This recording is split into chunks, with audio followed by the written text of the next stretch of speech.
Traumas infantiles. Entraste al baño sin tocar la puerta y tu tía se ve más atractiva de lo normal. ¿Tu pareja se parece peligrosamente a uno de tus padres? No te preocupes, no sos el único. Ya llegó, la culpa es de tus padres.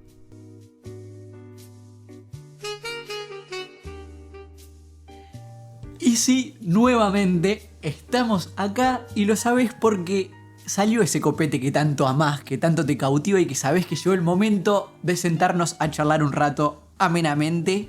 Pero hoy no estamos solos, Cristian. ¿Quién nos acompaña? Hola, primero que nada. Hoy nos acompaña un invitado especial por primera vez en este programa, que es medio una locura para nosotros, pero bueno. Hoy tenemos a Luca Villacuá, que es profesor de filosofía en la facultad en la Universidad Católica del Uruguay. Y estos últimos 5 o 6 meses, creo, fue profesor mío en una materia que se llama Verdad en tiempos de posverdad, en la que hablamos de, bueno, un montón de cosas, pero así básicamente hablamos de distintas concepciones de la verdad, distintas formas de ver el mundo y cómo eso afecta las perspectivas que tiene uno. Hablamos de la mentira, cómo identificarla, cómo nos afecta, y hablamos de estos tiempos modernos de la posverdad en los que vivimos ahora. Y es más que nada hacia el lado en el que queremos dirigir este programa y sobre lo que queremos hablar contigo hoy, Luca. Así que bienvenido, muchas gracias por estar acá. Luca es suizo, si no me equivoco, es filósofo, trabaja haciendo consultorías filosóficas y no sabemos la edad, es una incógnita. Hola Lucas, Siempre presentate. quise preguntar. Hola a todos. Hola, gracias a Agustín, gracias Cristian, bienvenidos a los que nos están escuchando y buenas tardes. Bueno, sí, soy suizo, radicado acá en Uruguay y tengo, por lo que me dicen, porque a mí la edad poco me importa y la olvido. No porque no quiera parecer viejo o esas cuestiones, no, es porque no me interesa mi edad. Hasta que hasta que realmente no me empiece a doler el hecho de no acordarme de mi edad, no me importa. Así que, pero tengo 37, recién cumplido en el 28 de junio, así que está. Bien. Tenés toda una vida por delante, ¿está? Ahí va, sí. Luca, vos sabés que todo el semestre te quise decir yo, mi apellido es de Suiza. Y yo toda la vida como que investigué cosas de Suiza, intenté buscar, uno quiere conocer un poco los orígenes, ¿no? Pero sabes que no encontré casi nada sobre la gente y todo. Es como que Suiza vive en un mundo aparte y después estamos el resto de los plebeyos, ¿viste? En la tierra. Es posible, sí. Y te quería preguntar más, ¿cómo es Suiza y cómo es la idiosincrasia allá? ¿Cómo es la gente? Bien, bien que lo dijiste. Digamos, se caracteriza por cierta idiosincrasia con respecto a muchas cosas, con respecto a ciertos estereotipos que aparecen fuera de los límites de Suiza. Entonces la gente que mira desde el exterior hacia Suiza piensa el país y los suizos de cierta manera como pasa en todos los lugares, pero en Suiza, bueno, chocolate, reloj, dinero, puntualidad y esas cosas. Y Suiza las tiene sin duda, pero no en todos lados. Digamos que por lo menos de la parte donde yo estoy, que es la parte italiana, donde yo vivía y donde nací, como somos la parte italiana de Suiza, somos los más, digamos, sudacas, si queremos decirlo así. Qué locura. Porque efectivamente Hay estamos al sudacas, sur de Suiza y bueno, y pegado a Italia, por lo cual tenemos mucha influencia italiana y bueno, latina en ese sentido. Y eso hace que, bueno, ciertas características típicas del suizo modelo, que sería el suizo alemán en realidad, nosotros, bueno, las tenemos en la medida de lo posible. Pero en serio el suizo modelo es ese suizo puntual, sí. reservado. Sí, Ah, sí, sí. Y es más, yo admito que pude emigrar a Uruguay gracias al hecho de que no era el suizo modelo, porque si no, admito que no es fácil. No es fácil para un suizo modelo venir a una realidad como la de Sudamérica. Dentro de todo, la de Uruguay es una de las mejores realidades en este sentido. Podés darnos palo, Luca, no pasa nada. No, Nosotros sabemos pero, que no es el pero mejor bueno, país. por lo que no he podido viajar mucho, lamentablemente, porque cuando tenía la idea de viajar un poco, vino esta querida pandemia que no nos hizo dejar el país nunca más, así que tal. Pero Pero sí, es verdad que hay similitudes, pero también hay muchas diferencias con respecto, por ejemplo, a la cuestión de la recolección de la basura, con respecto a la cuestión de la organización, digamos, de la organización ciudadana, citadina, y todo lo que son los servicios, etcétera. Por más que estas similitudes y sobre todo las diferencias, en muchos casos son a favor de Uruguay, por ejemplo, en cuanto a la capacidad de Uruguay ¿Ah, de sí? tener un sistema organizativo de todo lo que implica la gestión de los trámites que tiene que hacer la ciudadanía, etcétera. Uruguay está bastante avanzado, en muchos casos mucho más avanzado que en Italia seguramente y en otros casos que en Suiza. Porque, Mira por qué ejemplo, loco. muchas cosas que se pueden hacer acá por internet allá todavía no se pueden hacer. Y esto sí. Pero es verdad que un suizo alemán de las montañas posiblemente tenga varios problemas en adaptarse a esto. Y además el hecho de que efectivamente el suizo es mucho más reservado, no tiene no digo alegría porque sí es alegre, pero tenés que empezar a entrarle para que se vuelva Claro. alegre. No, no es que te sonríe de primera, no, te mira con sospecha en primera siempre. Ah, qué loco. Y ¿Y después, es bueno, verdad es verdad el estereotipo del uruguayo como un ser triste? Como que el uruguayo dicen que es depresivo, que es bajón, que es un país triste. mira, de nuevo, sí, no, en el sentido de que en general no, porque cuando vos venís desde afuera y lo ves, es una persona sin duda muy alegre y muy acogedora y etcétera. Lo que sí, cuando empezás a entrar y si te quedás, como hice yo, y empezás a tener que volverte un poco uruguayo, bueno, te das cuenta de la reiteración de ciertos discursos un poco más depresivos, como bueno, que todo va mal y todas las Claro. cosas que conocemos. Pero esto también lo leí y lo escuché muchas veces. Es más que nada una especie de ganas de martillarse. Un uso social O casi. sea, El tipo, sí, nunca sí, te puede ir bien. claro, en realidad me parece que muchas veces no es justificado eso, lo que es. eh, pero yo por lo menos como suizo me encontré bien y pude adaptarme fácilmente. Pero sé que, Sí, se nota, y yo no entiendo cómo hablas tan bien el español. Probablemente sea porque venís de tener raíces italianas. sí, porque mi padre en realidad es uruguayo, es uruguayo y nació Ah, acá y en la época de la dictadura se fue. Y él es de claro. padre italiano y se fueron allá a Italia. Después conoció a mi madre y se establecieron en Suiza porque mi madre también es italiana. Pero por cuestión de Mm. trabajo después se establecieron en Suiza. Pero claro, él desde que yo era chiquito me empezó a hablar en español, en castellano y yo aprendí. Y yo estoy haciendo lo mismo con mi hija y es increíble. Pero al contrario, porque yo ahora le estoy enseñando el italiano. Y es increíble como Qué bueno a eso. los 4 años ya sabe, entiende italiano perfectamente y habla también algunas frases. Sí, sí. Sí, es que es el momento Sí, cuando uno es sí, muy sí. chiquito. Uno no lo Luca, piensa, pero sí. pregunta un poco aparte, ¿por qué elegiste la filosofía? Bueno, mira, esto es interesante porque un día yo en realidad al principio como estaba, o sea, como era portado por los idiomas, porque mi padre desde que me empezó a hablar en español, etcétera, yo siempre tuve facilidad con los idiomas, entonces mi idea era hacer algo con los idiomas, entonces hice el liceo lingüístico, allá se puede hacer eso, pero nunca me gustó la idea de querer hacer algo con los idiomas, porque al final era o trabajas en un aeropuerto, o sos traductor, esas cosas, y no me gustó. Y me gustaban las computadoras y dije, voy a ver hago algo con las computadoras. Y fui a hacer diseño 3D y web design, diseño gráfico para páginas web. Hice eso, me encantaba, no sé qué.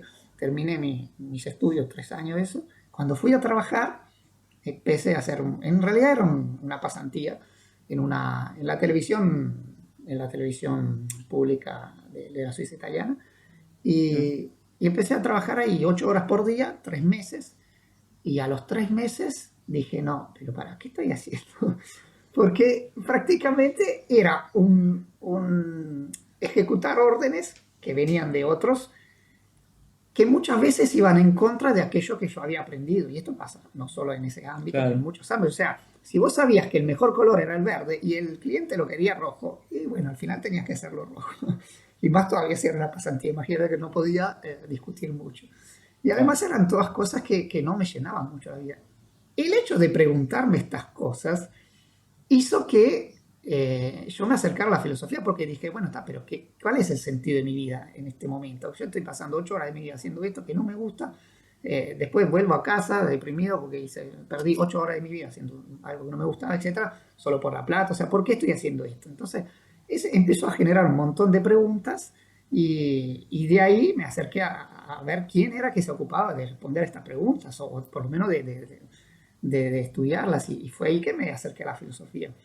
Pero me acerqué al principio, desde el principio, a una filosofía de tipo práctico, o sea, aquello que después yo me especialicé como consultor filosófico, o sea, no tanto un tipo de filosofía teórica y estrictamente teórica, sino un tipo de filosofía práctica, porque también tuve la suerte de que cuando empecé a buscar cuestiones sobre la filosofía, me apareció enseguida eso, o sea, había gente, y la sigue habiendo, que hace filosofía desde un punto de vista práctico, o sea, se puede hacer filosofía, o sea, se pueden enfrentar la vida cotidiana a través y con la filosofía desde un punto de vista práctico, o sea, a través, por ejemplo, de la consultoría filosófica y otras prácticas filosóficas, así se llaman. Y no simplemente desde la lectura de textos teóricos Claro. y clásicos, que sin duda sirven y son necesarios, pero no se termina ahí la cuestión y no es una pura investigación cognitiva sobre eso, sino que es aplicado.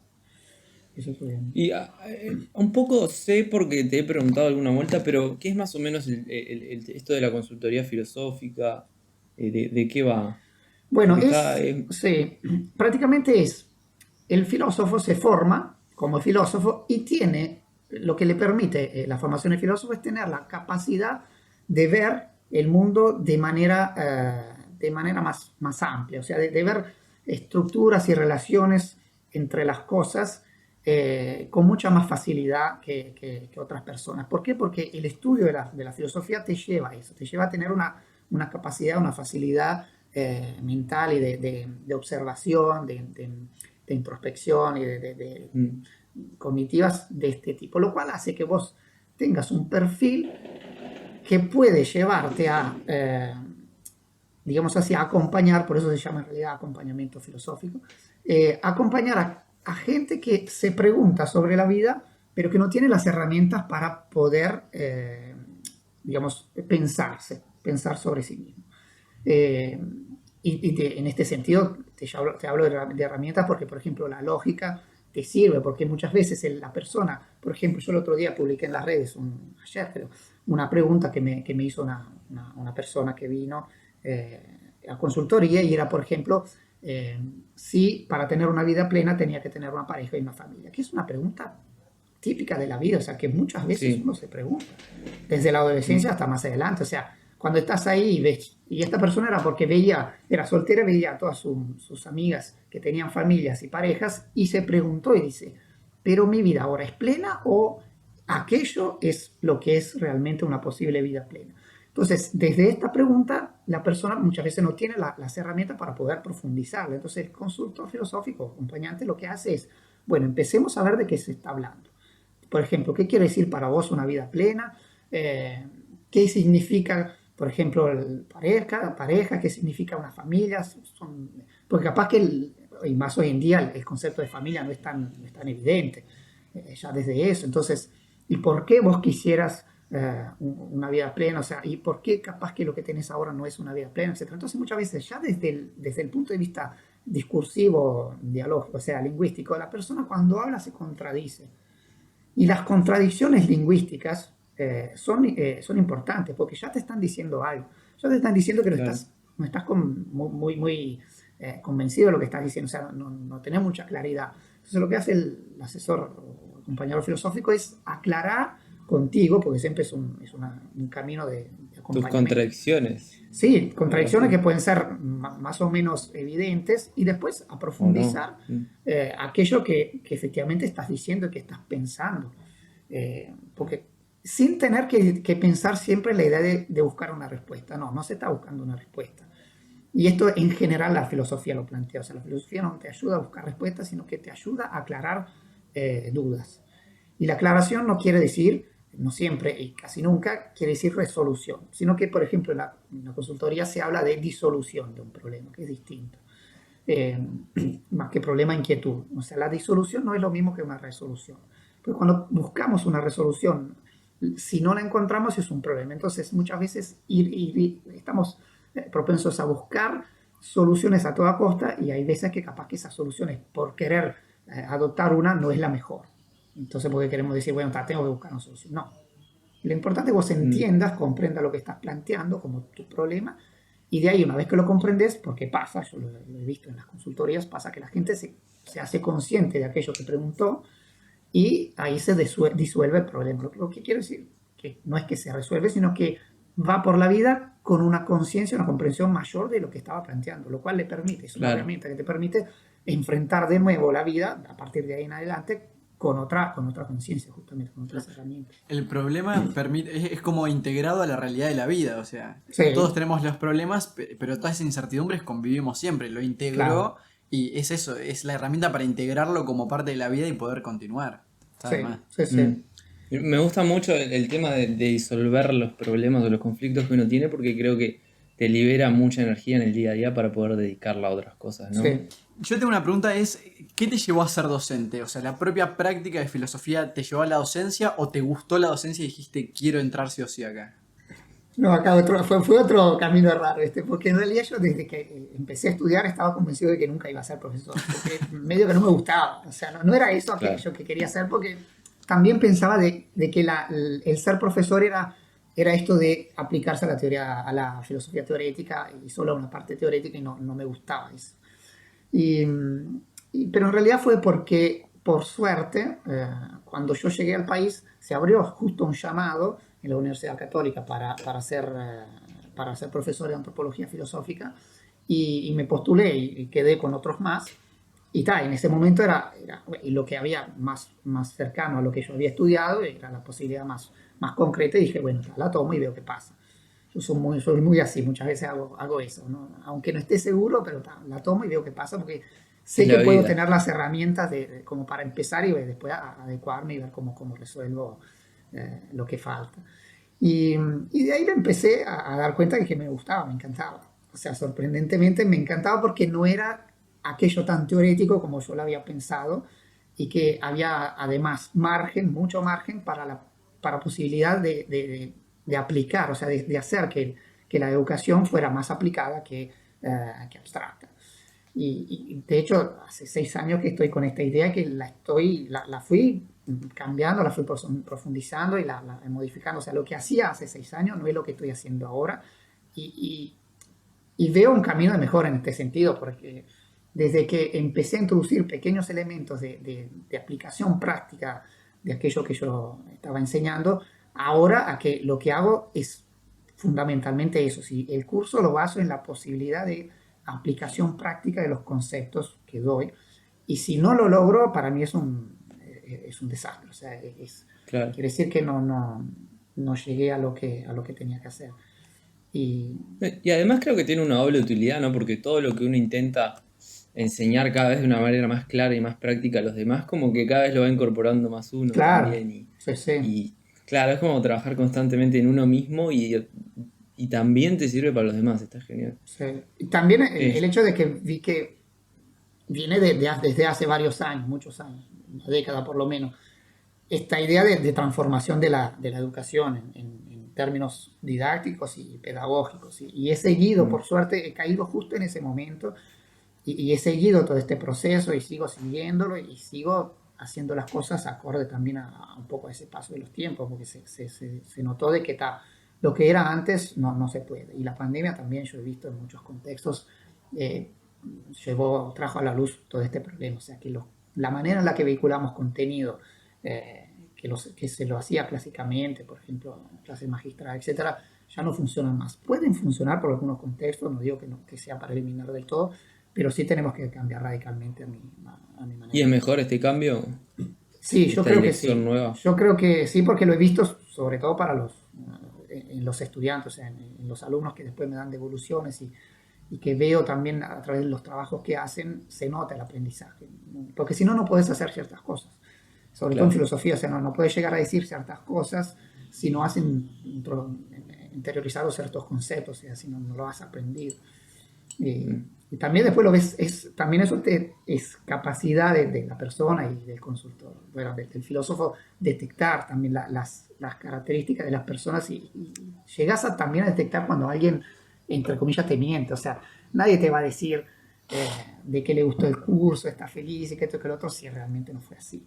Es más, yo Claro. hasta he detectado eso y se lo he dicho a la persona, o sea, pero ahí te das cuenta Luca, de que sí. una pregunta. Ahora que te metiste en eso, bueno, esa es parte también, quizá un poco de la docencia, pero por el otro lado, esto del ser filósofo, que lo comentaste ahí tímidamente, bueno, es parte del ser filósofo. ¿Cómo es el día hoy en la actualidad?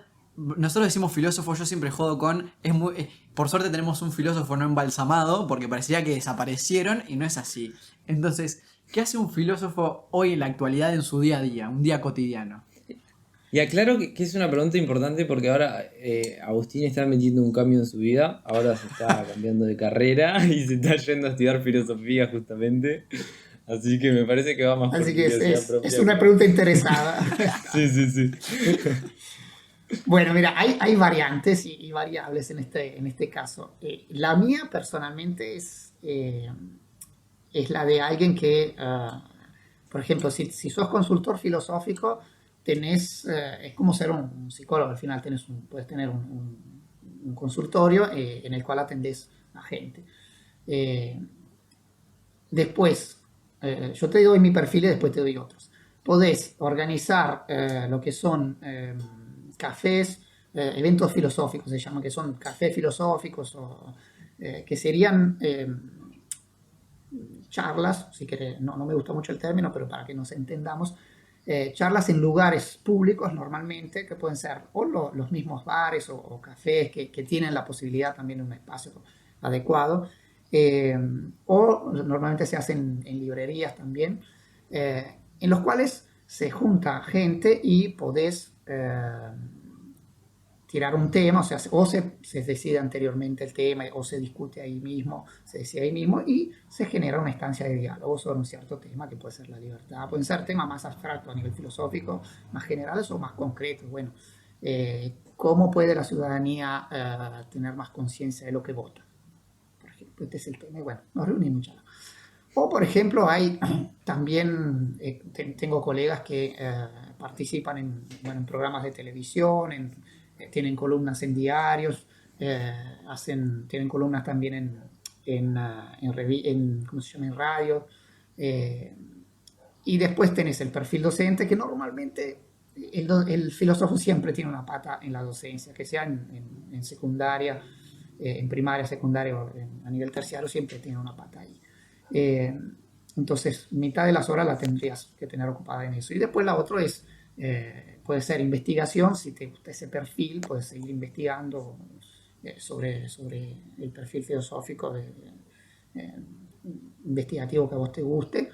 Eh, y si no, también podés escribir libros. Yo personalmente no escribo libros, pero soy atípico porque no me gusta escribir. Soy de los filósofos que no le gusta escribir. Me gusta hablar, pero no me gusta escribir.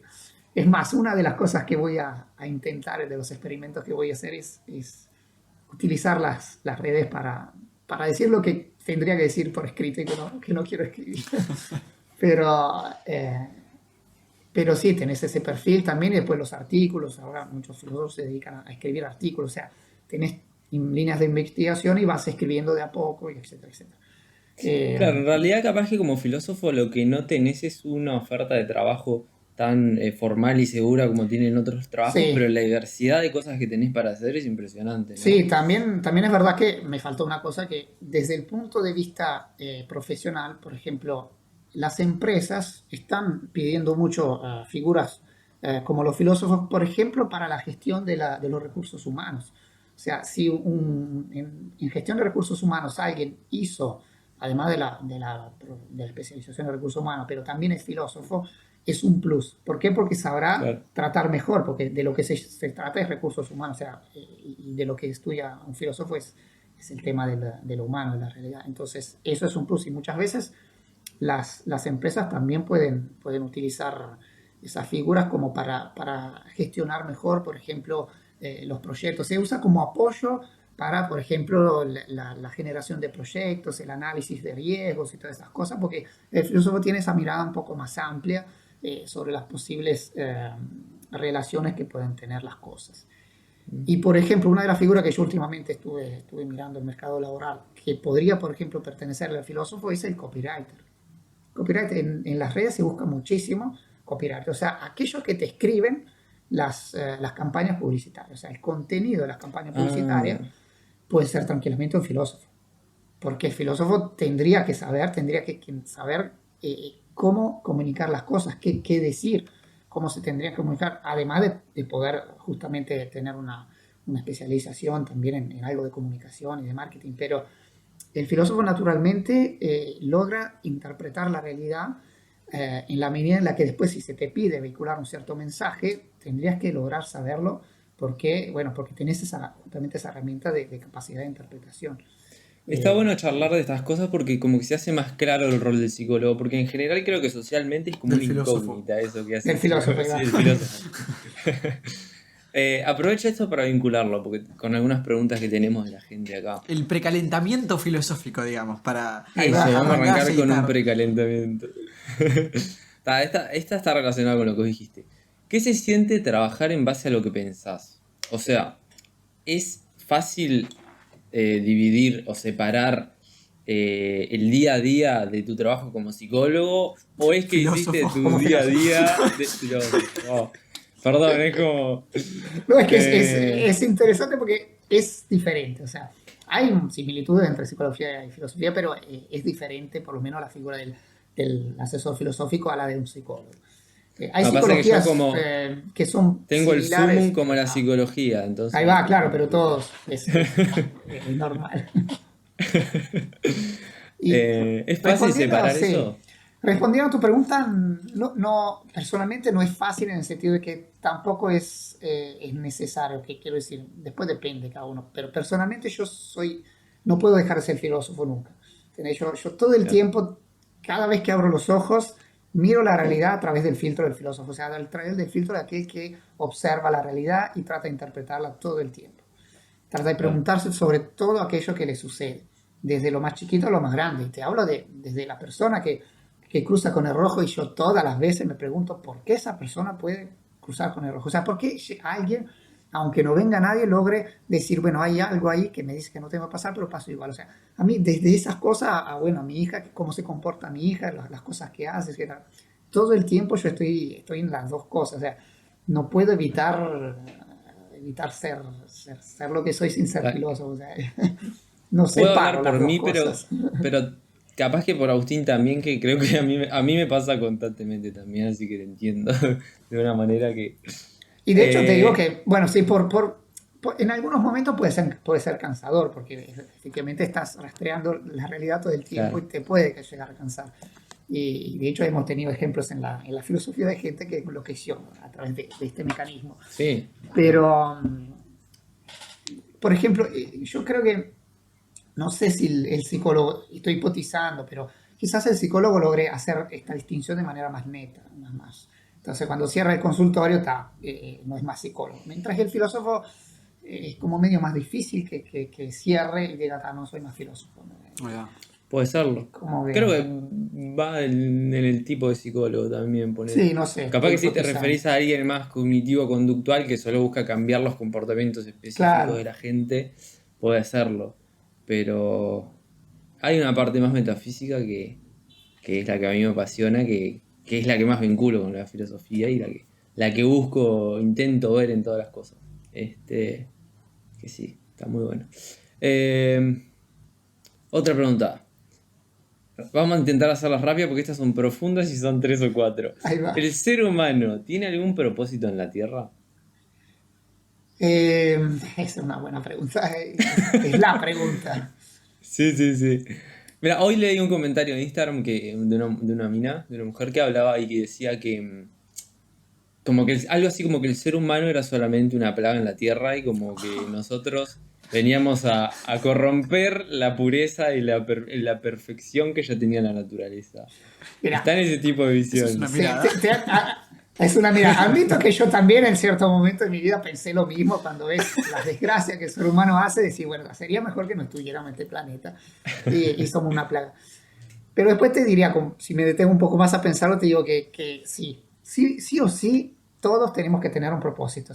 Un propósito, ahora, la cuestión podría ser, ¿todos tenemos el mismo propósito o son todos propósitos diferentes? Pero que haya un propósito y que tiene que haber un propósito, sí. ¿Por qué digo que sí? Porque si no, tendríamos que pautar la inutilidad de la vida y sería difícil de asumir vivir a través de la inutilidad de la vida para cualquiera. Y la consecuencia más directa es la depresión y el suicidio como consecuencia final. Entonces, de hecho, quien se suicida tiene este problema, o sea, tiene el problema de no lograr encontrarle más el sentido a la vida. Entonces, la necesidad de un sentido es inherente a la antropología humana, sin duda. Que la vida sea un camino de búsqueda del sentido, sí, también. Y muchas veces yo lo que digo también a mis alumnos es, ¿cuál es el problema? O a la gente en general, ¿cuál es el problema de que la vida sea una búsqueda del sentido? Es como que, es eso. ¿Por qué no puedes aceptarlo? Claro. ¿Por qué querés ser un superhéroe si lo que deseas es esto? Ya está, es esto. Hacé lo mejor que podés con esto. Sí. Y además es fascinante, o sea, después los problemas pueden venir si alguien te dice, no, pero el sentido de la vida es este. Y ahí es donde ahí uno dice, bueno, pero entonces si no me ocupa eso, ¿cómo puedo hacer? Y que esto y que lo otro, y surgen un millón de problemas. Pero que haya un sentido, sin duda. Capaz, Chris, vamos a saltar a los bifes, al tema puro y duro, porque nos vamos a tener que quedar sin tiempo, si no, y no queremos eso. Nosotros Muy bien. trajimos un poco a Luca, porque en la propuesta de querer traer gente que nos pueda nutrir en este camino de dialogar de diferentes cosas, se nos cruzó, bueno, nuestro disparador en el programa y en todo lo que llevamos es la trascendencia. Y claramente hoy, en épocas digitales, se te cruza la idea, bueno, y las redes sociales que aparecen en todos lados, ¿pueden aparecer también en relación con la trascendencia? De hecho, una de las preguntas que mandamos en las redes fue esa, seguramente la del título del programa sea esa. Pero para arrancar a hablar un poco de esas redes, para vos, Luca, desde tu mirada, ¿te parece que esta entrada de las redes sociales, de una época un poco más digital, cambia las formas de relacionamiento humano? Sin duda que sí, y de hecho es la pregunta que sigue moviendo las investigaciones en relación al ser humano y a las redes, al uso de las redes sociales y cómo se relacionan las dos cosas.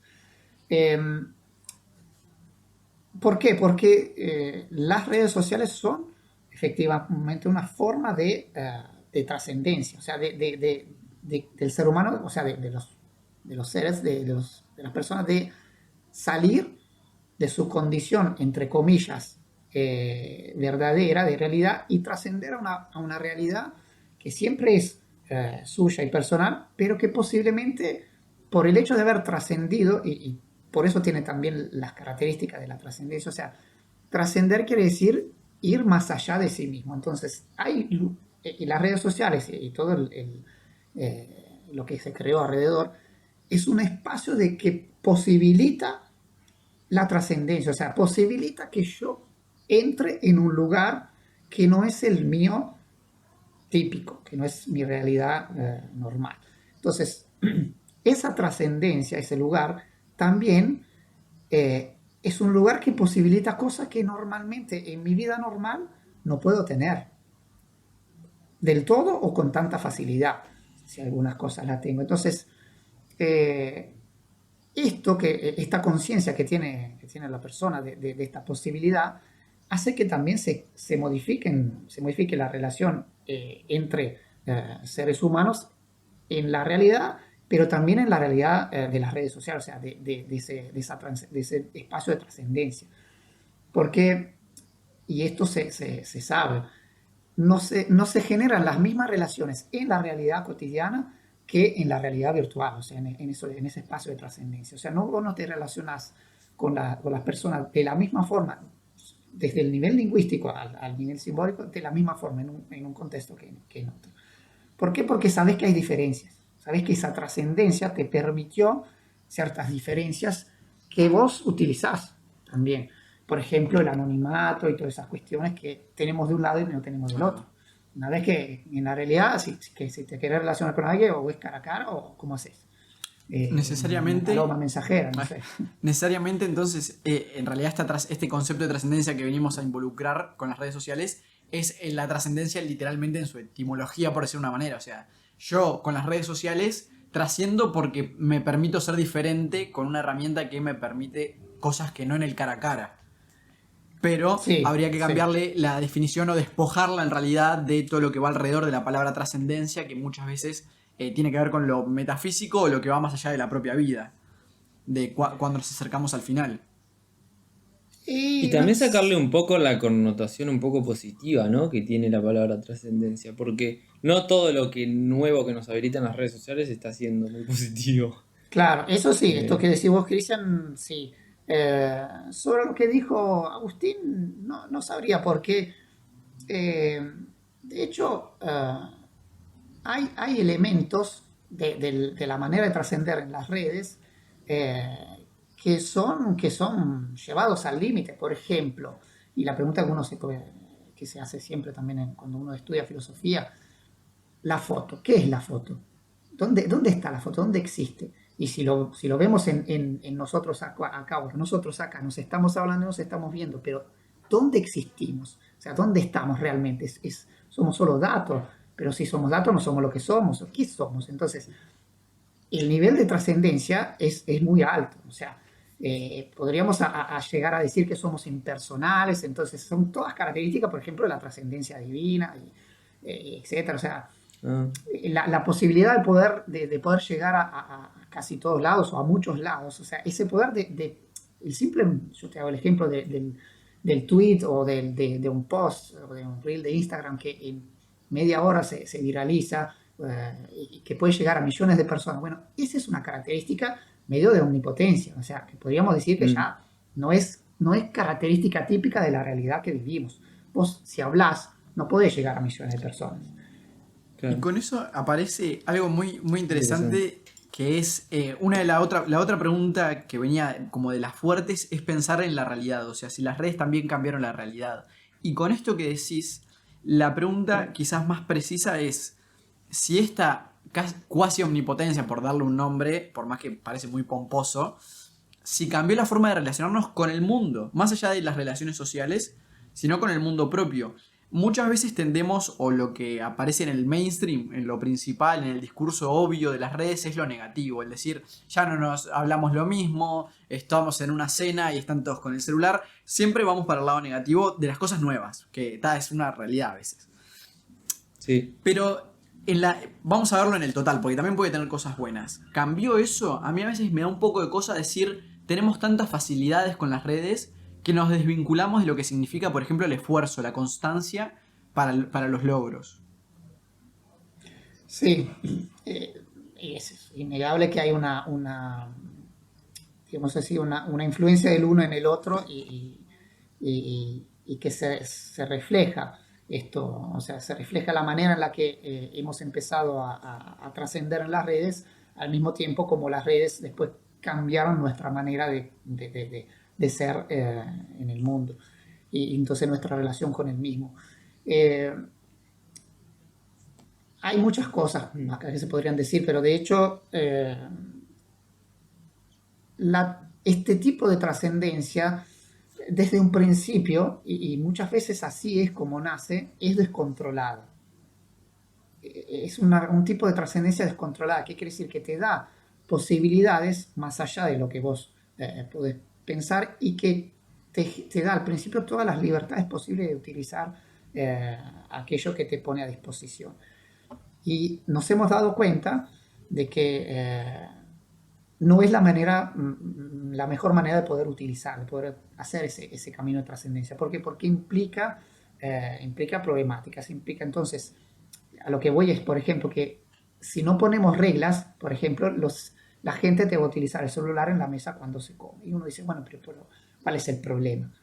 Y bueno, el problema es que como se dice, tradicionalmente es uno de los momentos de charla, de momentos donde la familia se reúne o se reúne y se puede dialogar. Si empezamos a estar todos con el celular y no nos hablamos, obviamente, porque no podés prestar atención a todo, y aunque uno diga sí puedo, pero la calidad de la atención se divide, entonces ya hemos bajado. Entonces, si no ponemos ciertas reglas a cómo hacemos este camino de trascendencia, se nos escapa de la mano.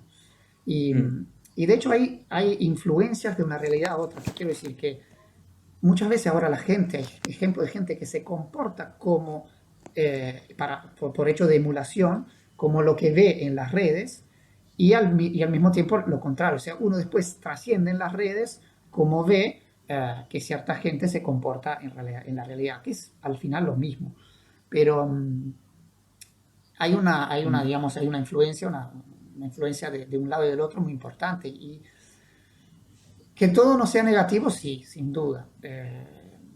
Pero para ver dónde está lo positivo, también hay que formarse y hay que categorizar bien las cosas y ver qué nos permitió en relación a nuestro quehacer en el mundo la aparición de este tipo de trascendencia.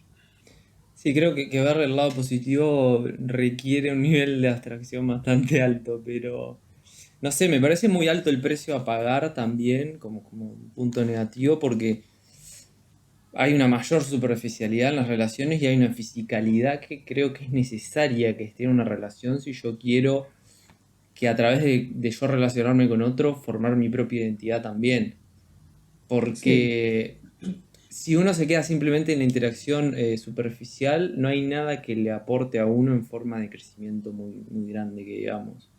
Pero es cuando hay charlas profundas o relaciones físicas cercanas que creo que uno tiene la posibilidad de expandir más quién es junto con otro, ¿no? Sin embargo, con esto que dice Luca, Eh, está muy bueno la mirada de la regla, que a veces parece como un impedimento la regla o una prohibición, pero no es tal. O sea, la regla como norma social, que en realidad la utilizamos para convivir, aunque no esté dispuesta en la puerta de tu casa que dice cuando cenamos no se usa el celular, mm, tampoco es necesaria que lo esté ahí porque la cena es un ejemplo. Muchas veces también nos vamos a la literalidad claro, de, no, yo ceno con el celular porque no sé qué, y hace lo que quieras. La idea de lo que dice Luca creo, y no para tergiversar, pero creo que va por el lado de darse el espacio de la charla.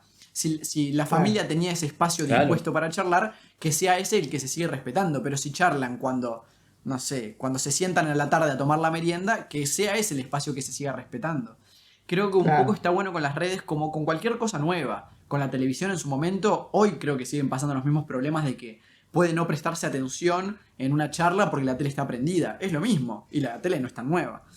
Entonces, claro, está bueno eso de todo lo bueno que nos permite, siempre y cuando, como dijo Luca, se use bien. Porque que tengamos herramientas no significa que se use para todo. Creo que eso también es una parte importante. O sea, hay una vida sí, más allá de la tele, una vida más allá de la radio en su momento y de los celulares hoy.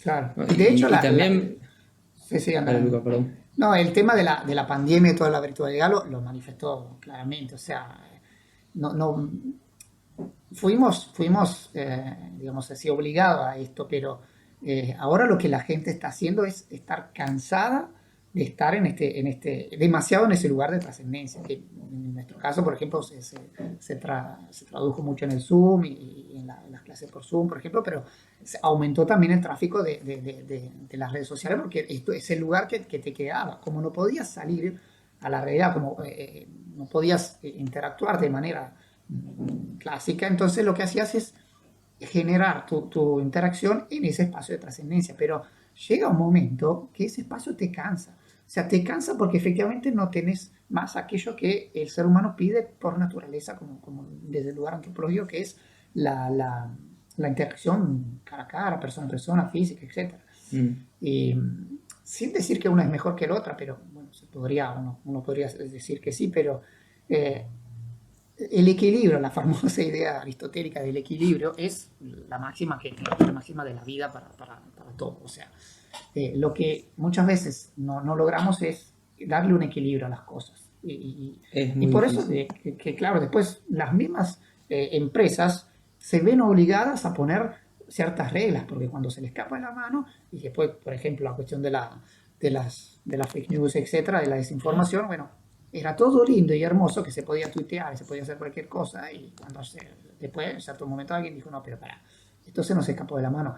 Más allá de que sea un lindo espacio de trascendencia, tenemos que poner algunas reglas, porque si no, al final lo que no se logra es comunicarnos. Y en cualquier tipo de relación que queremos tener, lo que queremos hacer es comunicarnos. Entonces, este espacio de trascendencia que se creó, que se generó, que son las redes sociales, es un espacio de comunicación, pero la comunicación tiene reglas. Sí o sí, no hay forma de pensar que no tenga reglas. Entonces, y tampoco uno tiene que verlo como una cosa que, no tiene reglas, entonces no me gusta. No, las reglas son las que te permiten la mejor manera de comunicarte. Y cuando vos me decías el sentido, bueno, cada cosa tiene su sentido. La comunicación tiene un sentido que es comunicarse. Si vos no haces eso, es como nada, contradictorio.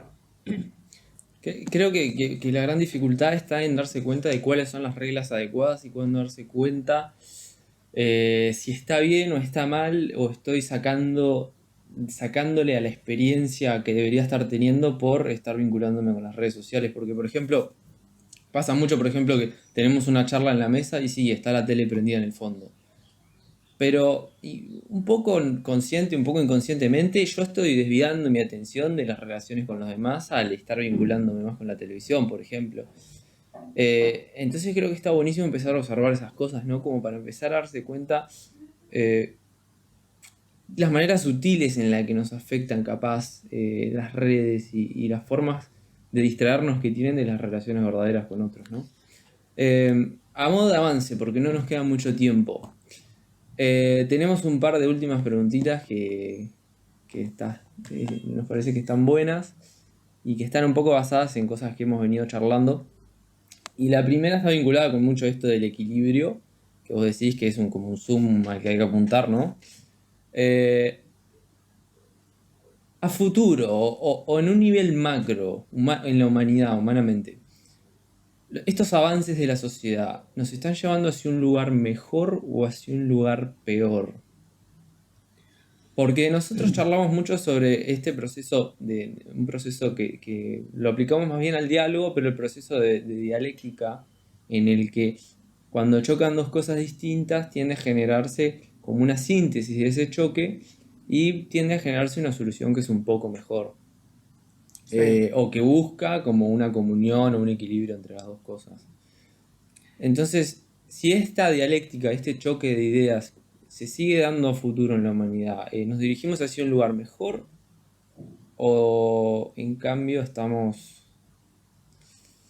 un futuro oscuro? No sé, no sé qué pensar a vos, Lucas. Sí, bueno, ahí yo te digo, depende para mí de la capacidad que vamos a lograr de generar conciencias críticas. Ese es el punto clave que para mí va a ser el eje diferencial en este discurso, porque donde no logremos generar conciencia crítica en aquellos que utilizan las redes sociales o en aquellos que hacen ese paso de trascendencia, ahí posiblemente, digamos, el futuro podría parecer más sombrío que feliz. ¿Y por qué digo esto? Porque la conciencia y la capacidad crítica de discernir aquello que estás haciendo te permite ver tanto los peligros como las posibilidades favorables de lo que estás haciendo, las positividades. Entonces, pero normalmente, no sé por qué, pero todo aquello que creamos de primera y sin conciencia crítica siempre tiene más lado negativo que positivo. Entonces, la necesidad de la conciencia crítica es definida por el hecho de que tenemos que hacer el esfuerzo para poder utilizar bien las tecnologías, etcétera, etcétera. O sea, porque es como que cualquier cosa que se crea de primera siempre, si no lo usamos bien, o sea, somos portados a no usarlo bien. Entonces, para usarlo bien, tenés que pensar cómo usarlo. Entonces, si no generamos, y por eso te digo que la educación en este sentido tiene mucho que ver, y para mí se está perdiendo mucho terreno ahí todavía, en el hecho de que lo que yo vi últimamente, en estos últimos años, es un aumentar de gente que, por ejemplo, utiliza el celular en la clase. Entonces, si ese es un hecho, entonces o vos lográs de alguna forma adaptar lo que estás haciendo para integrar aquello que te está, entre comillas, molestando, o vas a tener un choque todo el tiempo. Y no va a ser productivo porque vos no vas a lograr la atención de aquellos que supuestamente te deberían prestar atención.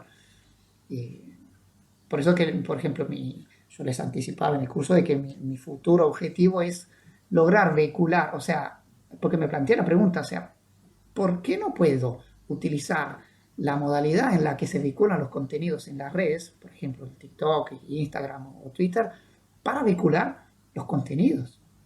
¿Por qué? Porque son formas de vinculación de contenido.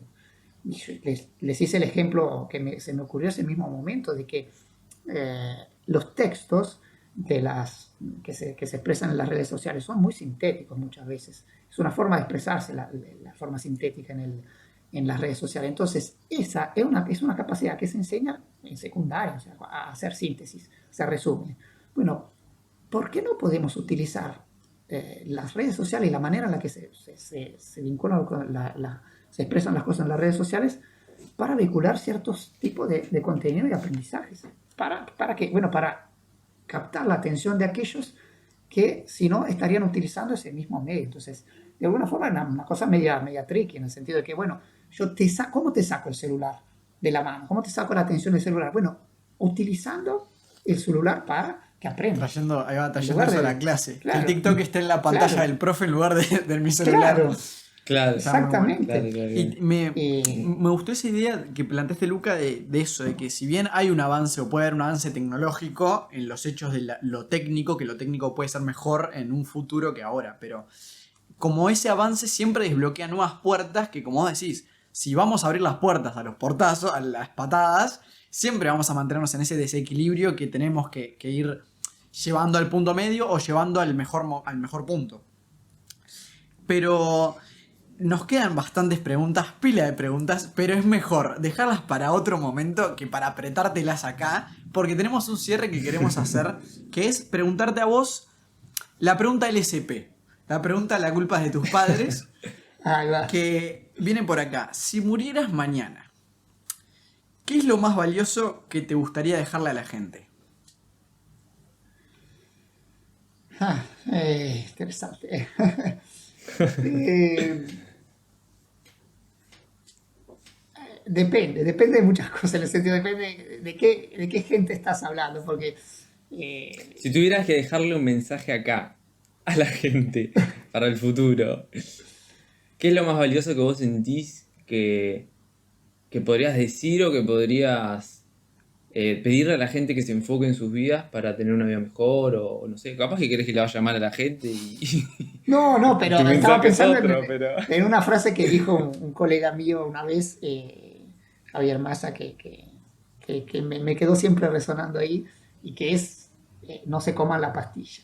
Esa frase, que en realidad no la dijo él, sino que la había dicho otro, pero él me la dijo a mí, y siempre me impactó porque, claro, en esa frase se resume este concepto de no se coman la pastilla, quiere decir, estén atentos, o sea, vivan con los ojos abiertos. No sé con qué otras metáforas utilizar, pero No, está genial. o sea, tratar de que si yo me muero mañana, bueno, pues por ejemplo, por eso que me gusta mi trabajo, porque lo hago con este espíritu, con el espíritu de tratar de lograr abrir los ojos a la gente y que ese acto quede, o sea, más allá de que yo intente hacerlo, que después, una vez que se abran los ojos, que esa herramienta se quede utilizando, la gente se quede utilizándola durante toda su vida. O sea, que es como una especie de, bueno, aprendiste a construir un tamiz y bueno, ahora donde sea que vayas, tamiza todo el tiempo. No te comas todo, no. Antes tamizalo a ver si hay cascarita, a ver qué va, y lo que no hay, lo sacás. Quedate solo con lo bueno de abajo. Pero para hacer eso, para ver lo bueno, tienes que tamizar. Y esa es la forma en la que a mí me parece que, por lo menos yo he tenido la mayoría de las felicidades y todo eso cuando empecé realmente a estar consciente, estar alerta y atento a todo aquello que me pasaba. O sea, con esa conciencia crítica, no quiere decir ser pesimista y que todo es una porquería, etcétera, no. Sino que decir, bueno, ¿qué es lo que estoy viendo? ¿Qué es lo que estoy diciendo? ¿Qué es lo que se me está diciendo? Y todo eso. Pero que va desde un partido de fútbol hasta una charla filosófica, todo. Por eso que eso es lo que podría dejarse. Impecable. Así que nos quedamos con eso, ¿no, Agustín? Que tener los ojos abiertos. Nada más que agradecerte ojalá nos reencontremos en una segunda parte con el resto de cosas que quedan por hablar y más que van apareciendo en el camino. Muchísimas gracias y bueno, así cerramos con Luca, Gracias, Luca. con Cristian y con... Gracias a ustedes.